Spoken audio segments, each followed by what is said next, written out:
Your inbox is not proof you're productive.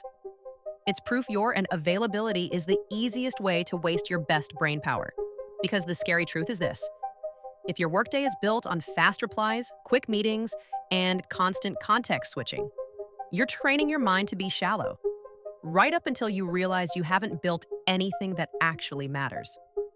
This is Deep Work by Cal Newport, and the promise of this book is simple but intense. You'll learn how to produce rare, valuable results in a world that's engineered to distract you. You'll learn why focus is a skill, not a personality trait. And you'll learn how to build a life where your best work actually gets done. We're going to cover every major part and rule, so by the end, you'll have the full picture. Not a few productivity tips, the real operating system. Sam is the kind of guy who looks productive on paper. He's got the calendar, the to-do app, the color-coded projects. He replies fast, he shows up early, he's reliable. And he's also quietly terrified, because his days feel full, but his life feels stuck. One Monday, Sam opens his laptop at 8:30 a.m. He tells himself he'll start with the important thing, the hard thing, the one task that could actually move his career forward. But before he can even touch it, his screen lights up like a slot machine. Email, chat, a quick question, a quick call, another quick call. By noon, he's done 100 tiny things, and none of them required his best thinking. Then he does something that scares him. He checks his actual deep project and realizes he hasn't made real progress in 2 weeks. And that's the moment this book starts to matter. Because Newport's argument isn't that distraction is annoying. It's that distraction is now the default setting of modern work. And if you don't fight it on purpose, your ability to focus will slowly rot. Now, before we get into the rules, Newport starts with something you need to believe in your bones. Deep work is valuable, deep work is rare, and deep work is meaningful. Let's unpack that because those three claims are the engine of the whole book. First, deep work is valuable.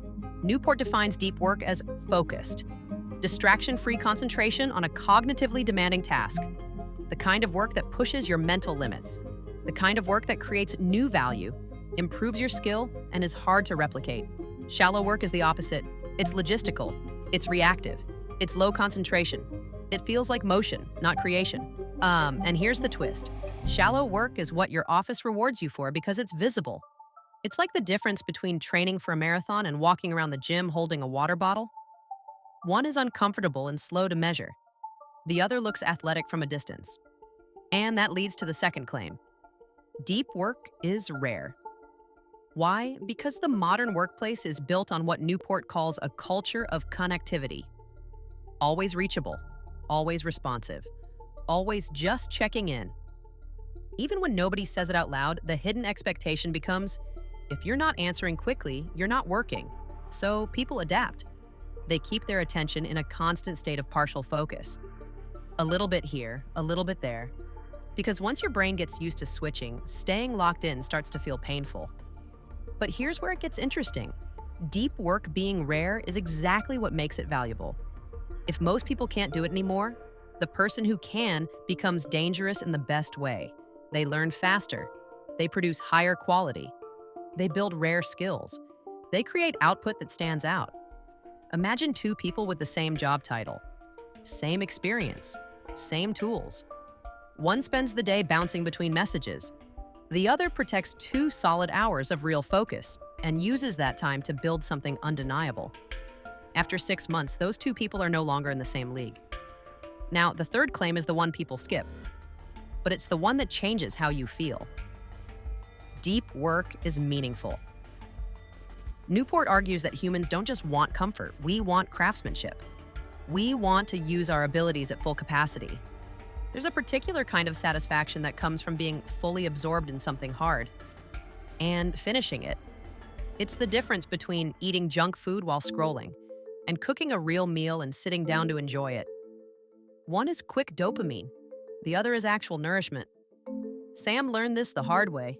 A few months back, he had one rare morning where everything aligned. No meetings, no messages, no emergencies. He put his phone in a drawer. He opened his hardest project, and he worked for 90 minutes straight. At the end, he leaned back in his chair and thought, oh, this is what I'm missing. Not motivation, not talent, not luck, depth. And then, because life is life, he went right back to his normal habits. That's what makes this next part so important. Because if deep work is valuable, rare, and meaningful, the obvious question is, why can't we do it more often? Newport's answer is brutal. Because you can't casually do deep work. You need systems, rules, boundaries, rituals. Not like a mood. So now we get into part 2. The rules. Rule 1 is work deeply, and this is where Newport gets practical. He says the biggest mistake people make is thinking they can just try harder to focus. But willpower is a weak plan. Instead, you have to build your environment so that deep work becomes the default. And he gives you multiple ways to structure your life around depth. He calls them depth philosophies. One is the monastic approach, where you eliminate or massively reduce shallow obligations so you can go all in on deep work. Think of someone who disappears to write, build, or research with minimal communication. Most people can't do that fully. So Newport offers the bimodal approach. You split your time into deep and shallow seasons. Certain days, mornings, or blocks are sacred for depth. The rest is for everything else. Then there's the rhythmic approach. This one is for normal life. You make deep work a habit by putting it on a consistent schedule. Same time, same ritual, so it becomes automatic. And then there's the journalistic approach. This is the hardest. You drop into deep work whenever you can, like a reporter who must write on deadline in chaotic conditions. It requires strong skill at switching into depth fast. Most people think the last one is the best. But Newport's point is different. The best approach is the one you can actually sustain.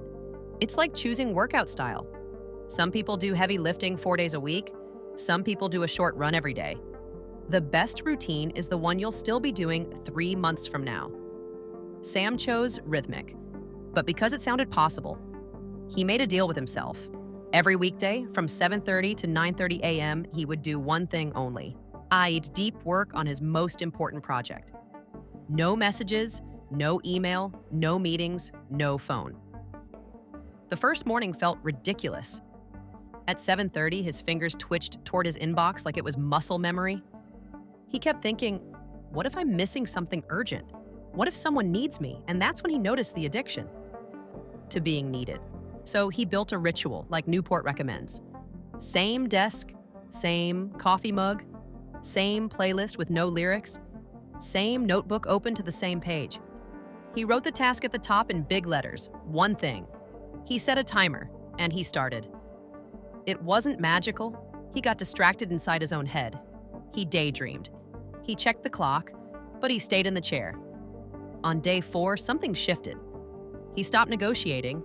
He stopped asking how he felt. He just began. And the crazy part? By the end of the second week, he had more progress than he'd made in the previous month of busy work. Now, Newport adds a key idea here that explains why shallow work kills deep work. Attention residue. When you switch from task A to task B, a residue of your attention stays stuck on the previous task. Even if the switch is brief, even if you think you're fine, your mind doesn't fully reset instantly. So every time Sam checked a message mid-focus, he didn't just lose 30 seconds.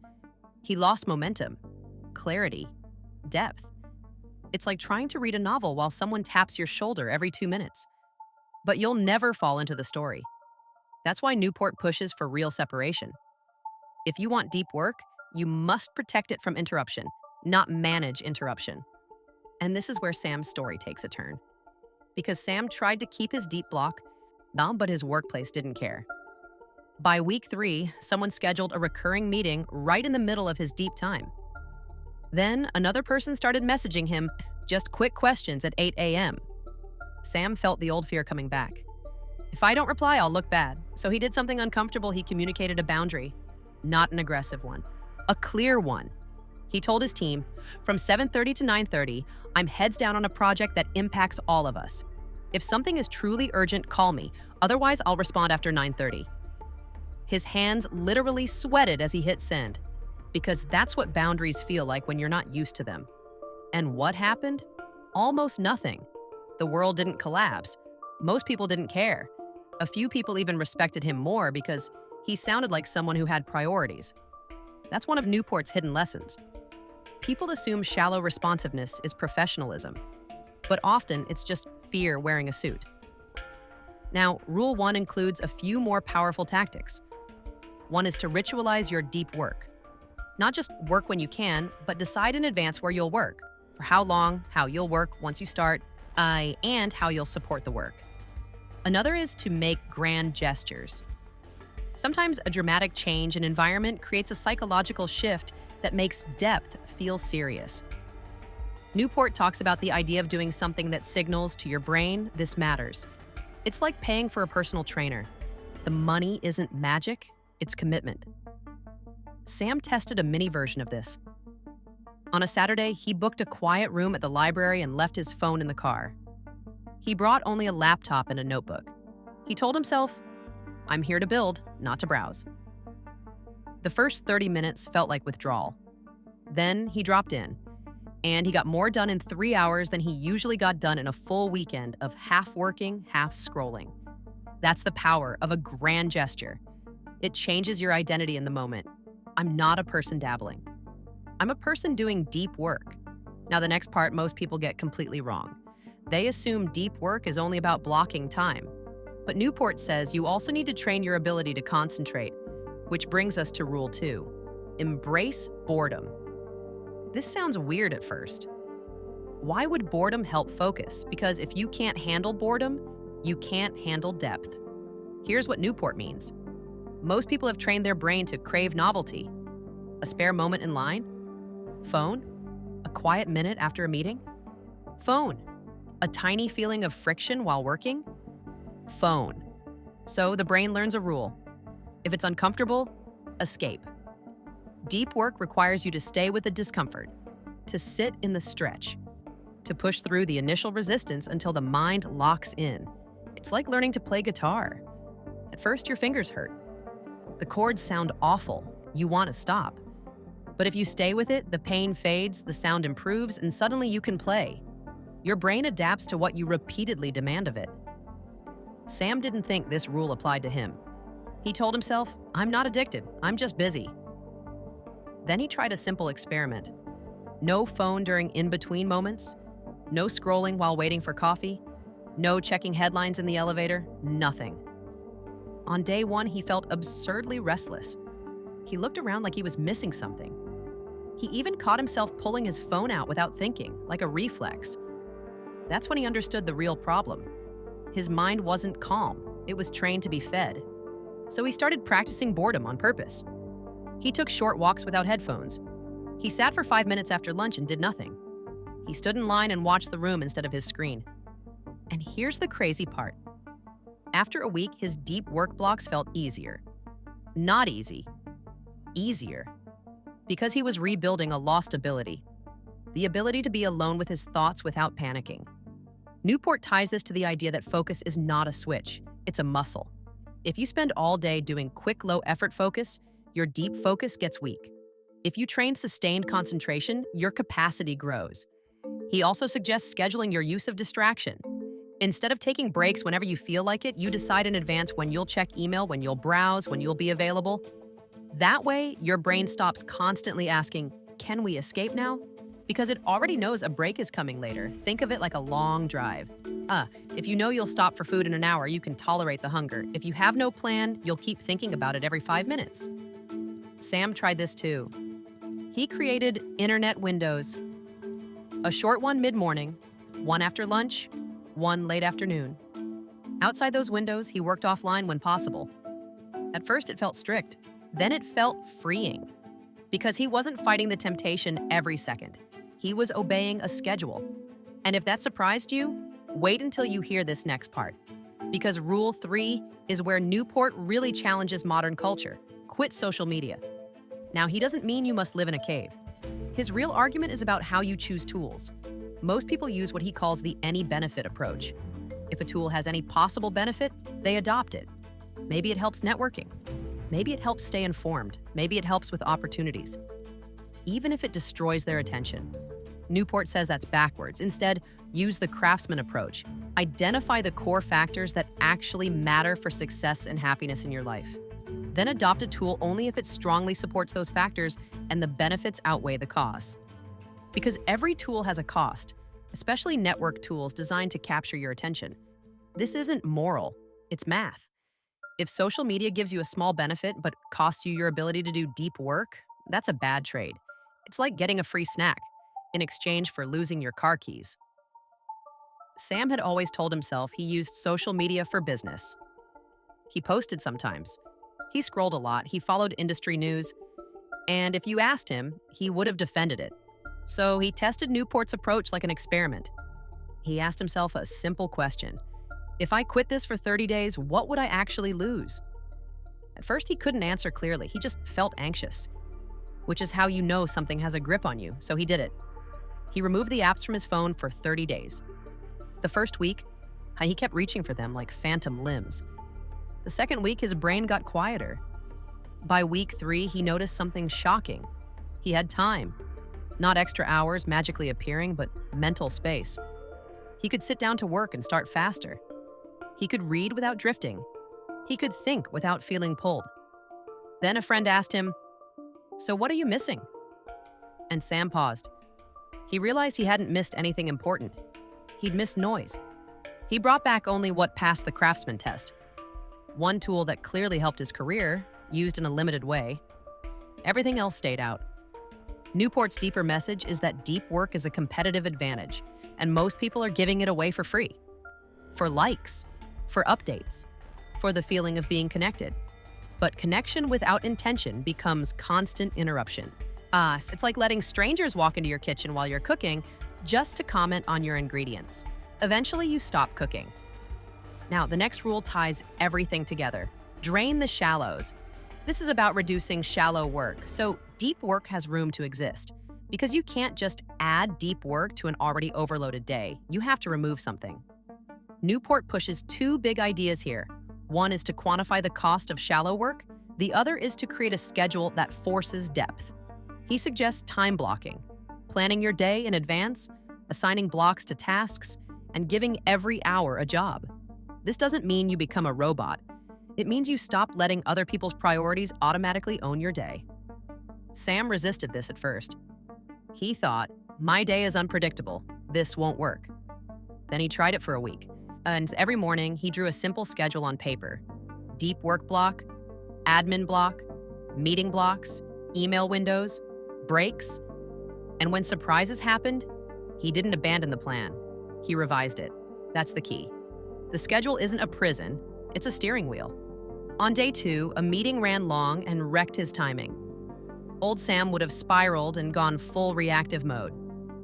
Instead, he looked at the plan, shifted blocks, and protected the next deep session like it was an appointment with his future. And the result? He felt less anxious. Because the day wasn't an endless fog anymore. It had shape. Newport also introduces the idea of fixed schedule productivity. Set a hard limit on when you stop working, and then force your day to fit inside it. This sounds counterintuitive. Wouldn't fewer hours mean less output? Not if the hours you remove are shallow. Not if the constraint forces you to prioritize depth. It's like packing for a trip. If you have 1 suitcase, you bring what matters.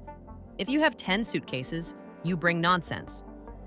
Sam tried a version of this. He decided he would stop work at 5:30 p.m. no matter what. No, just 1 more email. No late night busy work.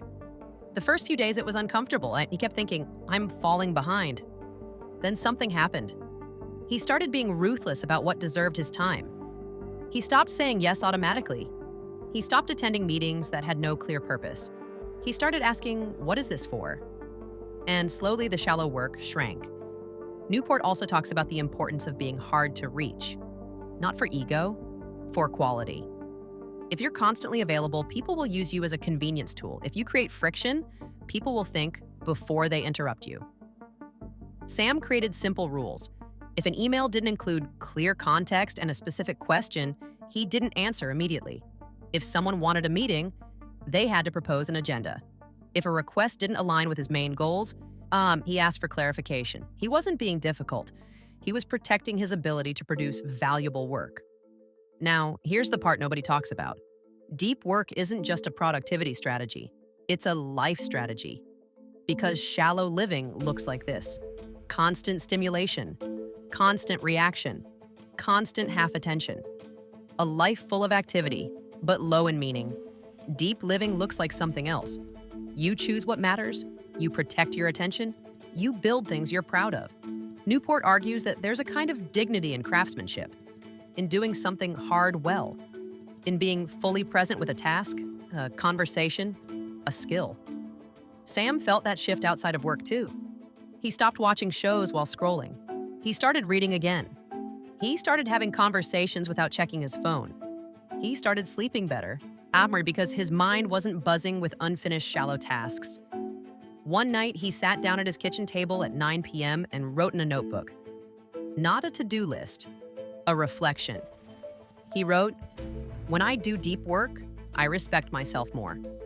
That's what the book is really pointing to. Deep work is a path to self-respect, because it's proof you can control your attention in a world trying to steal it. Now let's zoom out and connect the full system. Rule 1 is about building conditions for deep work. You choose a philosophy that fits your life, you create rituals, and you protect your environment. Rule 2 is about training your focus. You stop escaping boredom, you schedule distraction, and you rebuild the muscle of concentration. Rule 3 is about choosing tools intentionally. You stop using any benefit logic, and you adopt only what supports your core values. Rule 4 is about making space. You reduce shallow work, you structure your day, and you impose constraints that force priority. And when you combine them, something powerful happens. You don't just get more done. You get the right things done. You create output that actually matters. Sam's final test came during a high-pressure week, a major deadline. Stakeholders demanding updates, meetings everywhere. Old Sam would have surrendered and gone full reactive. New Sam did something different. He protected one deep block every morning, even if it was shorter. He told his team when he'd be available. He used his schedule like a weapon. And he finished the project early. Not because he worked more hours, because he worked deeper hours. And the moment he submitted the final work, he didn't feel relief. He felt pride.